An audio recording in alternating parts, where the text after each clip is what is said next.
Welcome to Victoria Rumble Room. I'm Robin Adair, and with me, as always, my co-host with the most, John Jurisic. And John, there's so much to talk about. There's so many things going on. I think about Gordon Campbell, the former premier of the province. We had him on the show a few months ago now, talking about the number one news maker in Canada has been Donald Trump for the last 2 years. And I think that's true. And he's really ramping it up right now with these new threats about new tariffs and threats about what Canada's doing in terms of sending smoke down to the United States from our forest fires, as if they don't create smoke in the United States and send it north, because they do. But there's so many things afoot right now that are being stirred up by the Donald. I know I'm going to say something controversial here, Robin. Might have been the best thing for Canada is Donald Trump being elected, because he's just got us so pissed off about everything, about liquor. He's got us pissed off about the soccer. I can't believe he even ruined that. Now the forests. Every other day there's something that unites Canadians. Thank you, Donald. Yes, and there's so many things to talk about around the threats that Donald have made. And somebody I thought would be a great guest for this is somebody who has a lot of perspective about a huge number of issues concerning the province and the country. Rich Coleman, formerly the Deputy Premier, Minister of so many important portfolios in his years with the BC Liberals, mainly during the Campbell era and then later with Christy Clark. And Rich is happily retired, but also happy to be on the Rumble Room, John. So what do you think? This is a great guest. First of all, he stirs up a ton of controversy in retirement, as he did when he was a politician. We love having him. He gives us great insight. Rich Coleman, let's zoom him in. Now joining us once again in the Rumble Room is a great guest that we've enjoyed having on this program a number of times, former Deputy Premier of the province of British Columbia, Minister of countless ministries under the BC Liberals, countless ministries, is Rich Coleman. And Rich, great to have you on the show. Well, thanks for having me again, guys. It's always fun. We'll see how this one goes. Well, there's just a few things to talk about. Just before we started talking to you, I was offline having a conversation with John, and he was saying, "Gee, it's really great, David Eby, really getting really proactive with the Americans, and we're not gonna back down to the Americans, elbows up." And I said, well, what would any premier right now in the province of British Columbia do in this situation? They're looking at the opinion polls. This isn't simply the premiers feeling this way. This is the way Canadians feel. How do you feel about this whole situation right now with Trump and again the threat of 500 new tariffs and Carney's reaction, and for that matter, Eby's? Well, I think Carney's reaction was solid. I mean, he didn't take the bait, didn't get into down into we'll do this and you do that, back and forth. I think you have to at one point you got to understand you got a bit of an odd personality down there in the U.S. and he makes an announcement a day and he throws stuff out there and he's looking for a reaction. Sometimes it's better to just say muted and say ignore it because it's really not going to get you. And eventually you're going to get to the table. Eventually you're going to negotiate a CUSMA.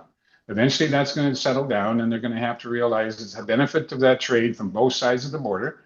I mean, everything that's getting affected in the U.S. today, for instance, the cost of housing because of the cost of lumber is up because of tariffs, because a lot of the lumber in the U.S. comes from Canada.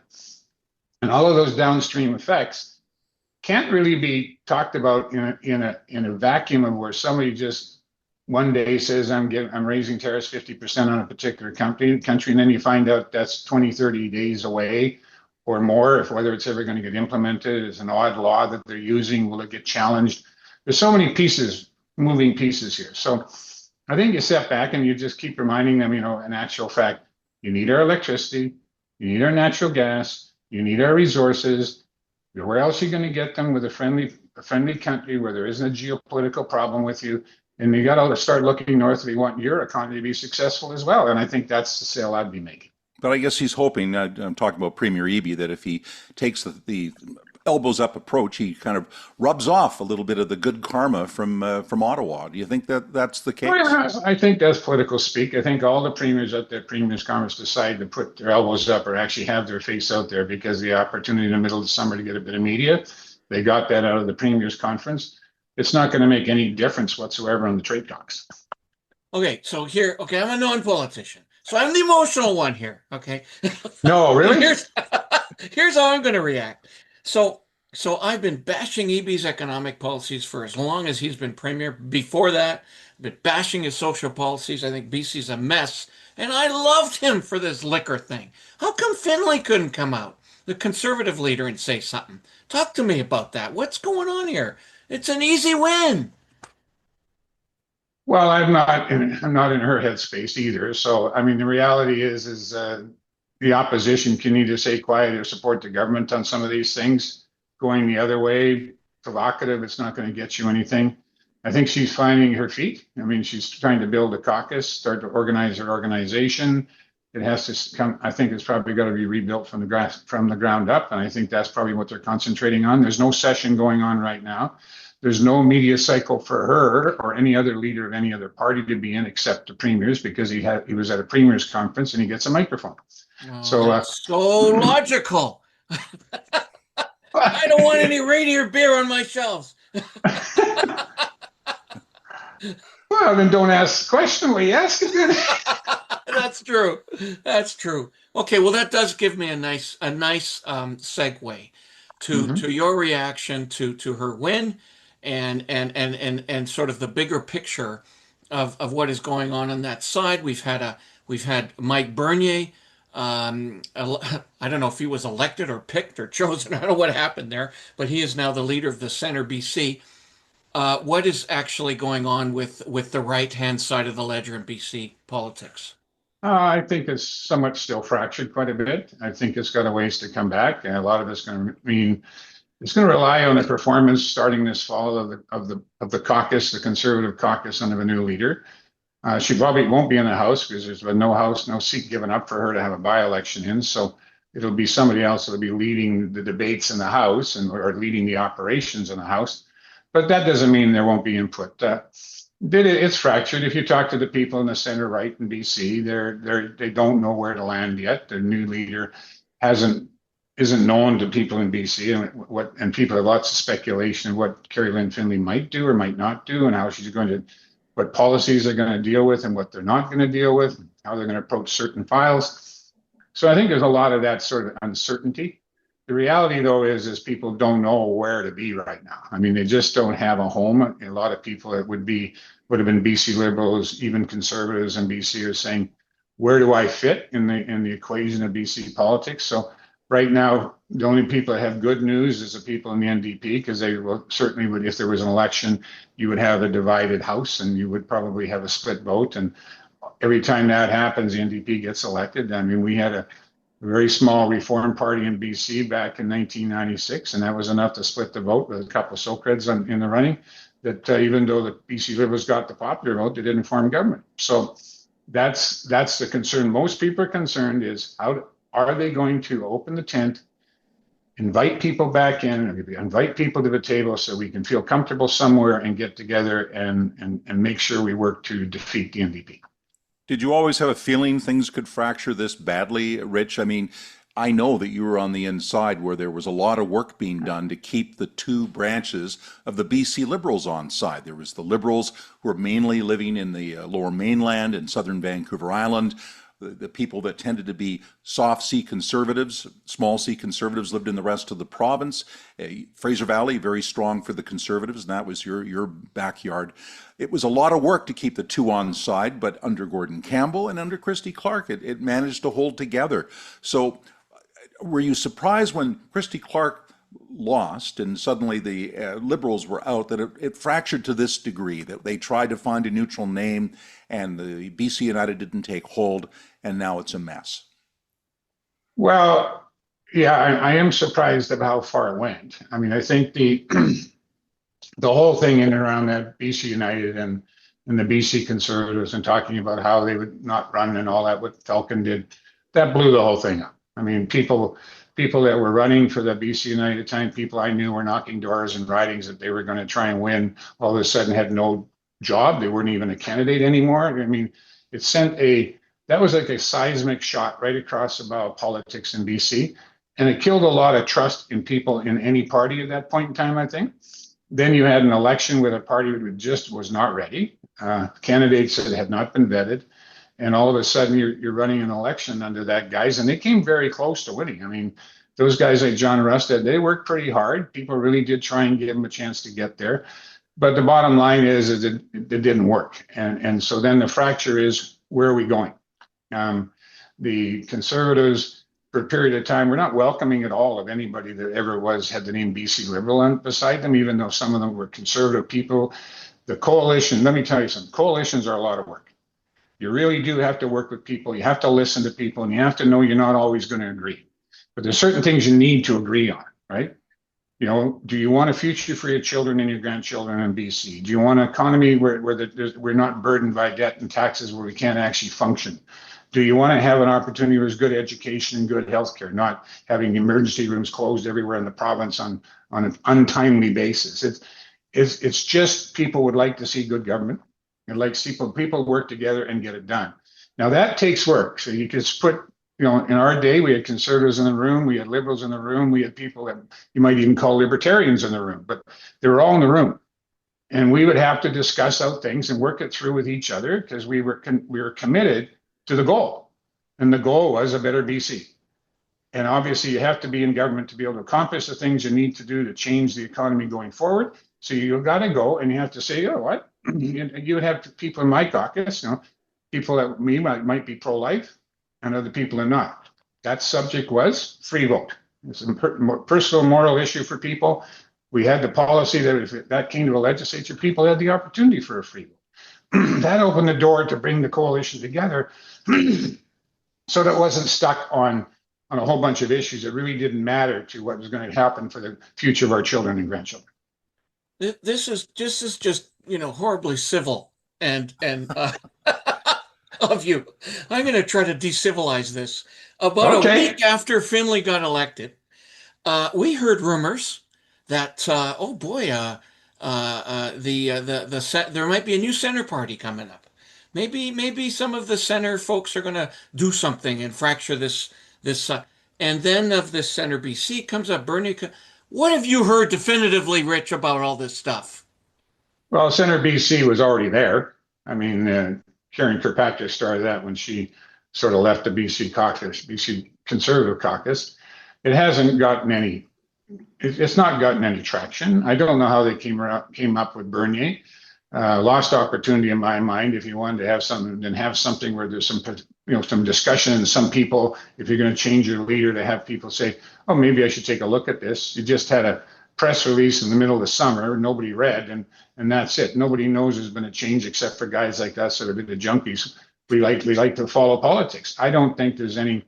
I've seen nothing from them that would say to me, oh, that's something I'd look at, because I haven't heard anything from them. So the reality is that I don't need to, because right now I still believe we have to work on the coalition of people that are in the House together, and see if they can come together and not fracture. Hope they can stay together and build a team, so we can get from where we were in '96 to get to 2001, and they can actually form government in BC.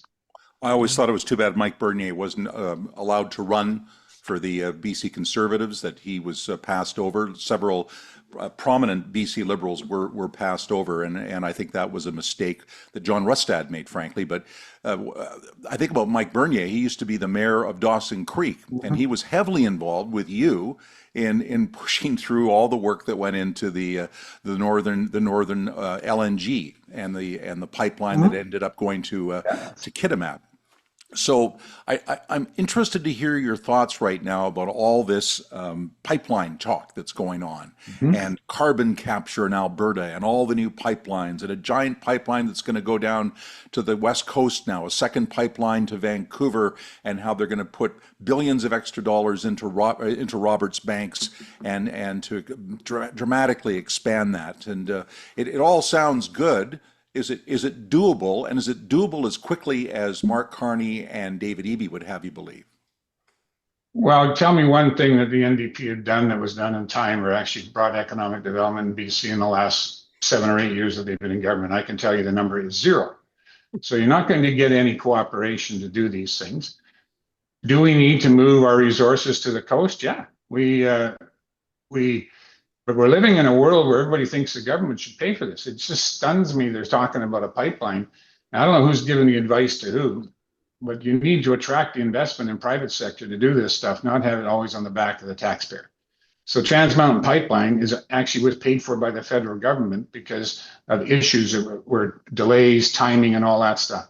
Ironically, LNG Canada, which has a pipeline from the northeast into Kitimat and a $40 billion investment in BC and in Canada, has no subsidy, had no government having to help them borrow the money to do it. They brought together international partners and they did a deal and they built something. And this is where they missed the boat. And I, you know, should we try and get our resources to the coast? Yeah, because our customers are in Asia and elsewhere in the world, you know, but they tend to get into a hole, right? So that, you know, instead of taking a look at going further north and coming out above the Hecate Strait from a port north of Prince Rupert, somewhere further north, where you could actually go across right away into the shipping lanes and not bother with Hecate Strait, which is very difficult, you know, navigation. Somebody just automatically defaults to, let's go to the coast. So you got to come down to the coast, and you know, frankly, that pipeline. I was one of the two signing officers that approved the Trans Mountain Pipeline. So I read the entire hundreds and hundreds of pages, just like my colleague Mary Polak did, because she was the other approving officer. And down that route, I mean, there was great support. Every First Nation from all the way north to the northeast, all the way down through Alberta, down to the coast, approved of that sector, except for three, and that was the Squamish, the Musqueam, and the Tsleil-Waututh at the coast. They eventually, you know, realized how important it was to us, and through conversation, what have you, they just decided not to push their dislike for it to allow this thing to happen. So now you have it here. You have additional 600,000 or 800,000 barrels a day coming through the coast, and that's actually helping our oil and gas sector. The reality is that these guys get in front of a microphone and say, well, you know, we're going to do this and we're going to do that. And nobody's actually talked to the coastal First Nation person. It isn't somebody that says they're speaking for the coastal First Nation, because usually media goes and interviews somebody that they always interview, and they always come out with a negative. And everybody thinks that's the opinion of the people along the line. But the people along the line are looking for economic development. They're looking for the jobs. They're looking for the opportunities. LNG Canada put over $4 billion into First Nations contracts and businesses as part of it. So they got economic development, jobs, and opportunity. They're like, they actually believe in this. But you know what? You got to go talk to them and not do some general announcements of, well, everybody's coming along. Because in actual fact, you should till the soil a little bit and spend some time to do this right. And I think the best thing that's happened, quite frankly, is because of what's gone on with the tariffs, is Canadians are prepared to let our governments move faster. I think that's a good thing. It's an environment for both the federal and provincial governments to get into. Unfortunately, our provincial government has just been negative to all of it until just kind of like it type of thing in the last week or two. But before that, it was no, no, no. And so you say, well, why don't we go and talk to our customers that want to buy our oil, right? Would you like to invest in Canada, right? And they say, well, we really don't. We'd like to, but you guys aren't certain.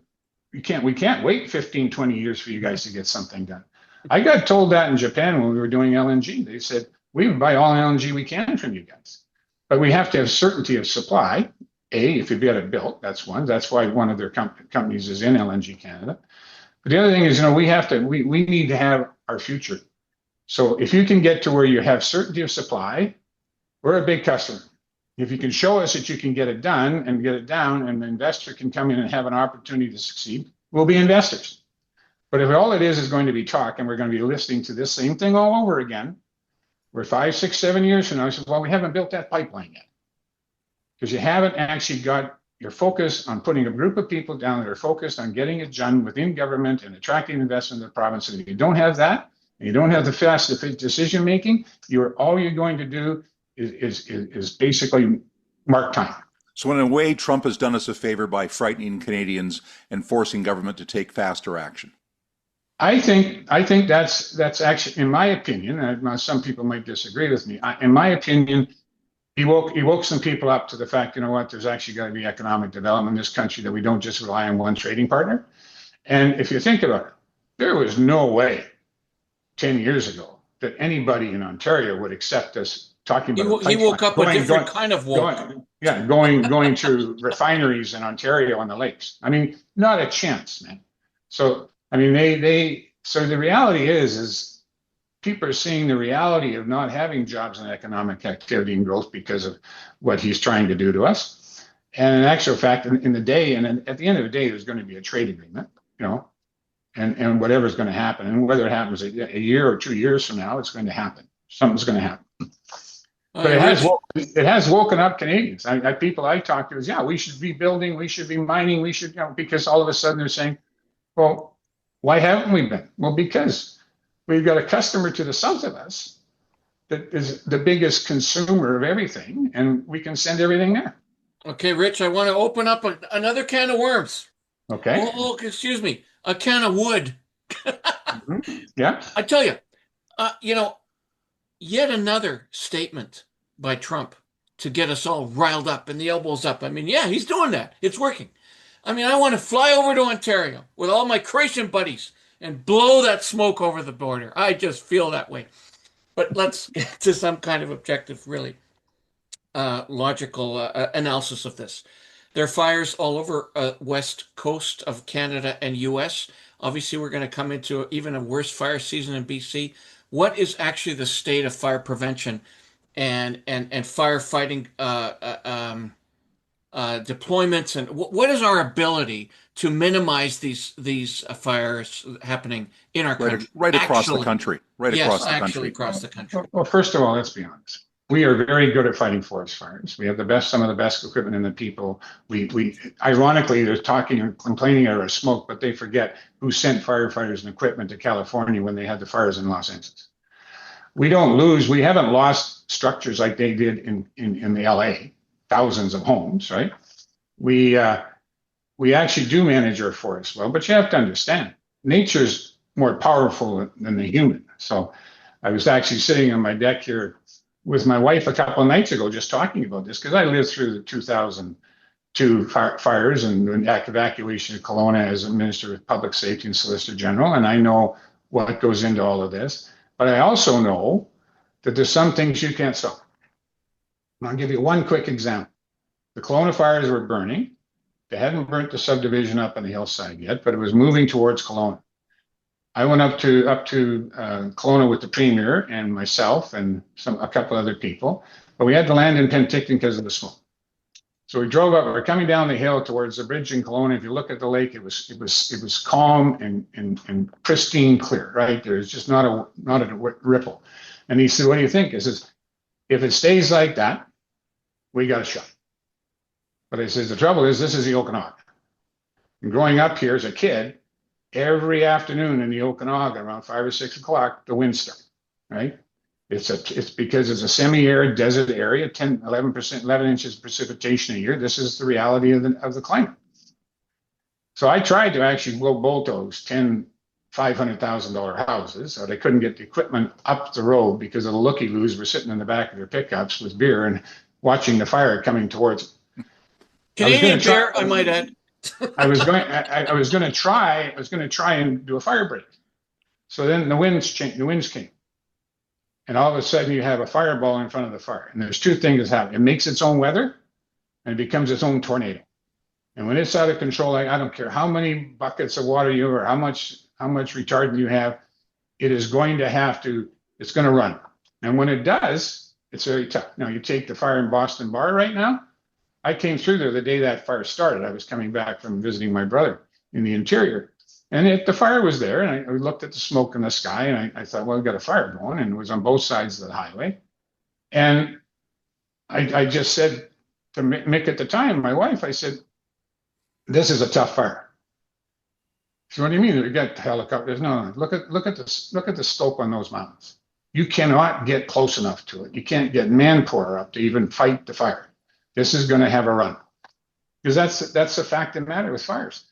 And the nonsensical statement of the governor of Michigan about Canada's smoke and what have you, he should phone the governor of Washington State when they let a fire run in their national forest down there, and we were all getting the smoke up here. It was coming from Washington State. So I hate to break the news to these morons, for lack of better discussion. That's my thought. That Winds move, weather moves, it moves around the world. That's why they call it a jet stream and all this stuff. There's, and nobody, I mean, think about it. I mean, how silly do you look when you go, we got to stop Canada smoke from getting down here and we're going to tariff them because they sent smoke our way. Excuse me. If you would pay attention just a little bit to being back in the 80s and 90s, the acid rain in Ontario coming from the industrial complex in the U.S., affecting our climate, our environment, our water, our health, And so, like, you just go, really, are you just that uninformed or that naive that you don't realize that man can't control this? Now, when I talked to Michelle the other night, we were sitting there because we were talking about the fire. And I said, well, it's not that bad a season so far this year. We've only had about 30-some fires. I said, but one lightning night, we could get 100 strikes. We'd have 100 small fires. And as it turned out, two nights later, we had a thunder and lightning come through and picked up another 40, 50, 60 fires. Not all in control. The other thing is, you don't fight every fire. You can't. People don't realize how big a province this is. You get a fire in a remote area, forest fires are naturally regenerated by fire. Our forests are. So a pine cone doesn't open up until it's hot enough. So that's when it regenerates and seeds the forest. But we've been very good at keeping our forests down so we can actually get harvestable timber out of them all these generations. And so we have an effect on that thing too, because the pine beetle had the opportunity to go after 100-year-old trees, and 100-year-old trees is like a 100-year-old person fighting a flu. Not too good at it. The 60-year-old tree can sap out the beetle and survive. So these things are all imbalanced sometimes. So I just,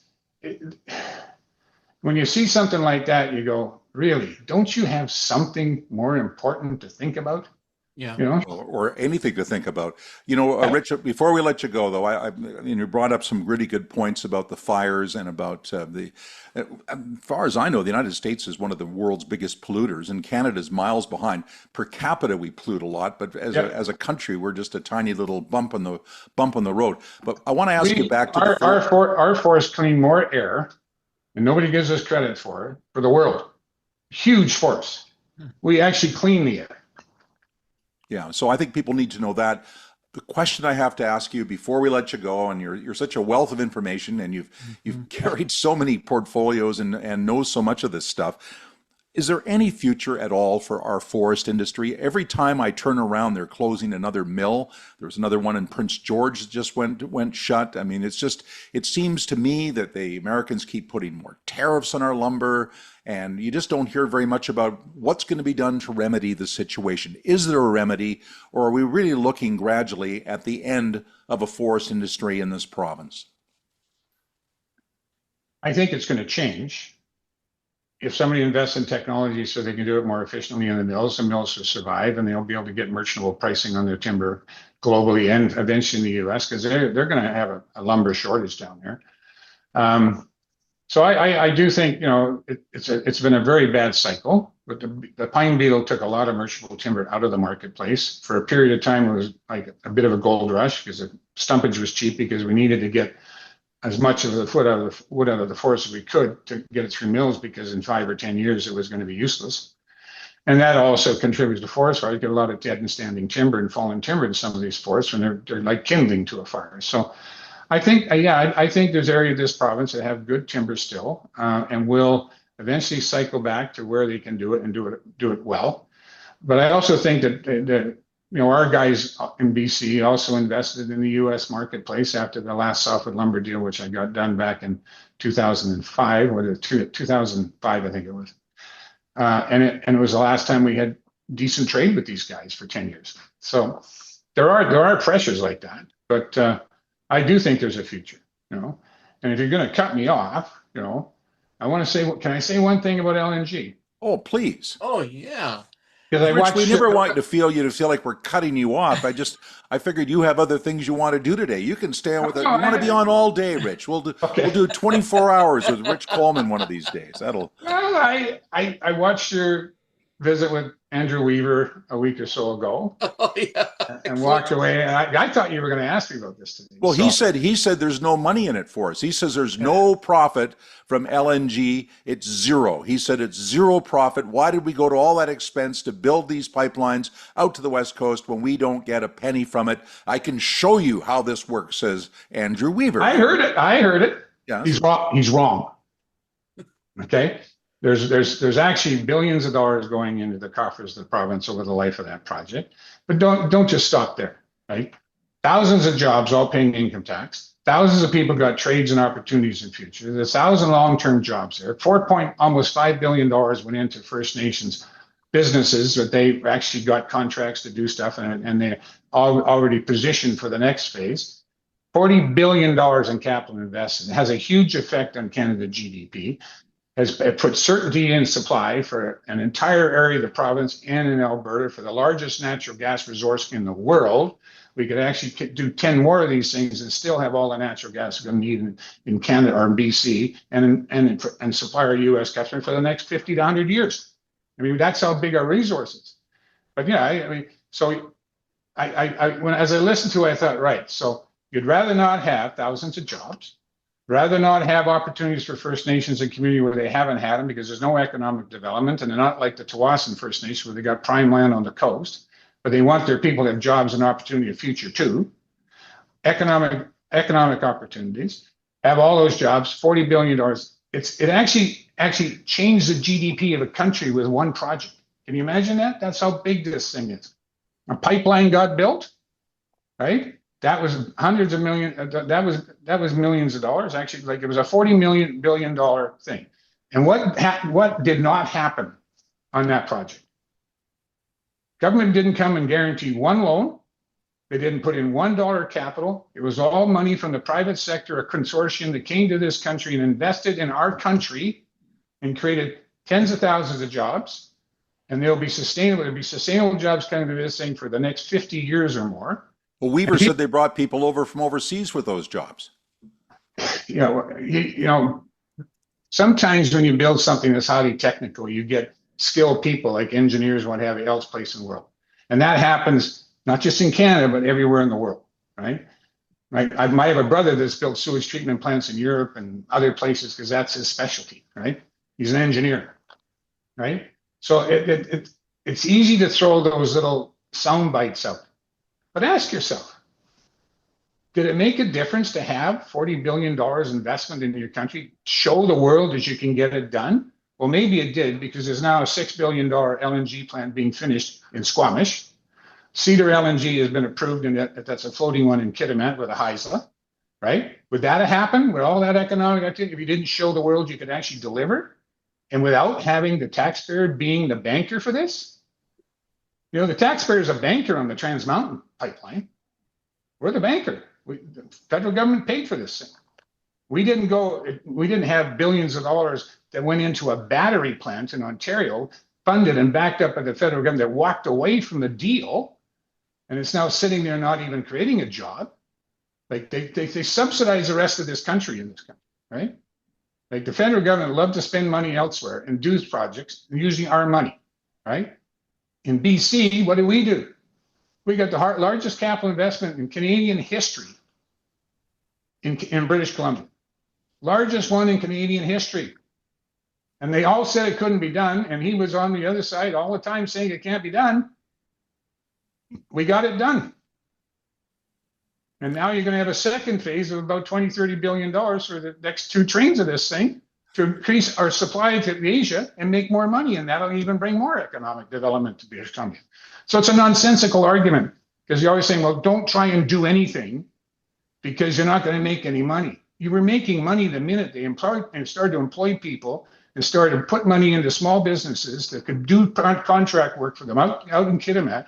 And you say, well, there were people from outside the world. Of course there were. I mean, look at, you go to our mining industry, you go to our mining sector, you go to a mine in BC, a big mine, you'll find people from almost every province in Canada working there. So we not want Canadians to have jobs in our country too? And take that economic value back to their families in Newfoundland or Nova Scotia or wherever they're from? we You know, generated. John, we made a mistake. We should have said Andrew Weaver off the very top of the show. We just should have said, That's Rich, right. what do you think of former Green Party leader Andrew Weaver, who had some strong things to Well, say? I was looking at my watch and thinking we're going to run out of time, and I don't want to let this one go. No, I'm Oh, glad you this didn't. is I'm great. glad you didn't. You snapped Well, we're this. living to the theme of the Rumble on the Rumble Room. It blows my mind how socialist governments like this, when you're saying governments will go do all this and build this and do that, and you're going, why? First of all, you're not going to run it as well as somebody else can. Secondly, it's going to cost too much because you're going to over-process the problem. And if you guys get involved in any construction contract, you're going to have a committee of people looking at it. The next thing, you're going to have what we call extras in that business. And an extra just means somebody makes more money and your project costs more because you don't stick to the plan. You can't do business by committee. You can't run. Can you imagine if a government was running LNG Canada? It wouldn't be built today. Well, there'd be a lot of employees. Government employees doing nothing. Well, that's a Well, challenge. John, they wouldn't be doing nothing. They'd be having a lot of meetings. That's That's right. that's the important thing. Well, yeah, and can't beat it. And we always like to beat up on the bureaucracy and stuff like that. But I got to tell you, I had the most professional bureaucracy in the files that I had as a minister for 16 years. Yeah, we have good people in the empower. In my mind, Rick, a difference, Rich, between government bureaucracy, actually efficient bureaucracy. There are thousands and thousands of extraordinary civil servants, and then there's economic development by developing government bureaucracy, which is what Sure. EB's doing. Big difference. And so that's why I'm teasing it. Like, just throw, another You're right. 5,000. You don't. Everything doesn't have to be run by a government employee. You don't have to over bureaucratize. You need efficient, professional, good people, and you'll be successful. good. We got to say nice things about our friends in the civil service, John, because we live with them here in Victoria. every other neighbor is a civil servant, and Well, I got to be nice to him because we're in the same pension plan. yeah, we all worry about your pension, Rich. That's one of the things, eh? Index pensions for politicians. Anyway, it's been so great to have you on the show. Yeah, Thanks very much for giving your full feelings about LNG and. People I know say to us, I don't know how you guys did it. It's unbelievable what you've done. Now we have an industry where we're sending a product to the world where nobody wants to tariff it. Our customers, the customers these guys have around the world, LNG Canada, who, by the way, we get royalties when it comes out of the ground up in the Northeast. We get lease payments. We make money on this thing at all levels, all kinds of levels.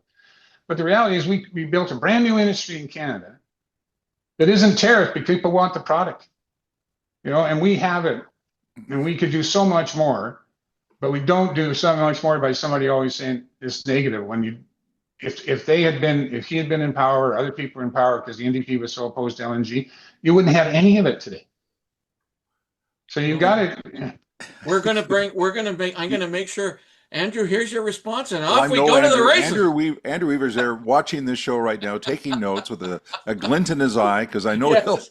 he'll come back on. We'll have Andrew back. I got a kick out of Andrew, actually, and we talk, we bump into each other, but it is just two different directions of thought, right? Absolutely. I happen to think you got to attract investment in this country, create jobs and long-term economic opportunities.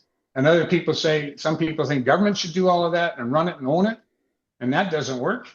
So you have to attract the investment to your country, because a project that size in our country didn't have anybody that was big enough to actually finance and build it.